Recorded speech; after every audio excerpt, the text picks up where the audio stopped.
BRS పార్టీకి Jubilee Hills bypoll రంది పట్టుకుంది.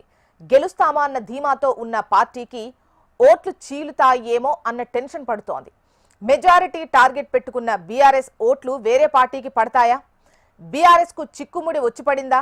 జూబ్లీహిల్స్ బైపోల్ బరిలో టీఆర్ఎస్డీ పార్టీ అభ్యర్థిని రంగంలోకి దింపడంతో బీఆర్ఎస్ కు ఇబ్బందికరంగా మారిందా?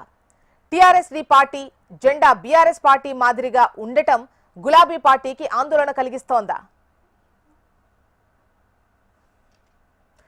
స్థానిక సంస్థల ఎన్నికలపై తెలంగాణ హైకోర్టు స్టే ఇవ్వడంతో ప్రజల చూపంతా జూబ్లీహిల్స్ బైపోల్ పై పడింది. జూబ్లీహిల్స్ బైపోల్ సమయం దగ్గర పడుతున్న కొద్దీ రాష్ట్రంలో రాజకీయం వేడెక్కుతోంది. జూబ్లీహిల్స్ స్థానాన్ని కాపాడుకోవాలని బీఆర్ఎస్ పార్టీ, ప్రభుత్వానికి చెడ్డ పేరు రావద్దని కాంగ్రెస్, బైపోల్లో గెలిచి సత్తా చాటాలని బీజేపీ ఎవరి ప్రయత్నాలు వాళ్లు చేస్తున్నారు. బీజేపీ అభ్యర్థి పేరును ఇంకా ప్రకటించకపోయినా టీడీపీ, జనసేనలు కలిసి వచ్చే అవకాశం ఉండటంతో త్రిముఖ పోరుకే ఎక్కువ అవకాశం ఉంది. జూబ్లీహిల్స్ బైపోల్ ను ప్రతిష్టాత్మకంగా తీసుకున్న అధికార కాంగ్రెస్, ప్రతిపక్ష బీఆర్ఎస్ గెలుపు కోసం సర్వశక్తులు ఒడ్డుతున్నాయి. ప్రత్యర్థిని చిత్తు చేసేందుకు వ్యూహాలకు పదును పెడుతున్నాయి. దివంగత ఎమ్మెల్యే మాగంటి గోపీనాథ్ ఆకస్మిక మరణంతో జూబ్లీహిల్స్ బైపోల్ అనివార్యమైంది. దీంతో ఆయన భార్య మాగంటి సునీతను అభ్యర్థిగా ప్రకటించింది బీఆర్ఎస్. ఇప్పటికే బీఆర్ఎస్ అభ్యర్థి ముమ్మరంగా ప్రచారం చేస్తున్నారు. అంతా సాఫీగా సాగుతున్న సమయంలో బీఆర్ఎస్ కు ఇప్పుడు కొత్త చిక్కొచ్చి పడింది. జూబ్లీహిల్స్ బైపోల్లో ప్రధాన రాజకీయ పార్టీలతో పాటు పలు చిన్న చితకా పార్టీలు, స్వతంత్ర అభ్యర్థులు బరిలోకి దిగుతున్నారు. ఈ క్రమంలో ఓ రాజకీయ పార్టీ జూబ్లీహిల్స్ బైపోల్లో పోటీకి దిగడం బీఆర్ఎస్ పార్టీకి ఇబ్బందికరంగా మారింది. జూబ్లీహిల్స్ బైపోల్లో బీఆర్ఎస్ పార్టీకి షాక్ ఇచ్చింది టీఆర్ఎస్డీ పార్టీ. ఈ ఉప ఎన్నికల్లో తమ పార్టీ పోటీ చేస్తుందని టీఆర్ఎస్డీ పార్టీ అధ్యక్షులు నరాల సత్యనారాయణ వెల్లడించారు. జూబ్లీహిల్స్ బైపోల్లో తెలంగాణ రాష్ట్ర సమితి డెమోక్రటిక్ పార్టీ తమ అభ్యర్థిని ప్రకటించింది. కంచర్ల మంజుష అభ్యర్థిత్వాన్ని ఖరారు చేసింది.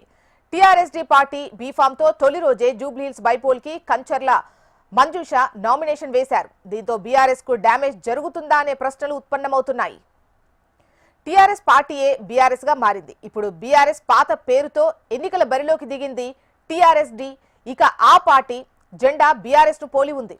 దీంతో పార్టీకి సవాల్గా మారింది. టీఆర్ఎస్డీ జెండా పేరు బీఆర్ఎస్ కు చాలా దగ్గరగా ఉండటం, గులాబీ రంగుతో పోలిక ఓటర్లలో తికమక సృష్టించే అవకాశం ఉందని ఆందోళన చెందుతున్నారు. గతంలో స్వతంత్ర అభ్యర్థులకు కేటాయించే రోడ్ రోలర్, రోటీ మేకర్ గుర్తులు కారును పోలి ఉండటంతో బీఆర్ఎస్ ఓటు బ్యాంకుకు నష్టం వచ్చిందని గుర్తు చేస్తున్నారు.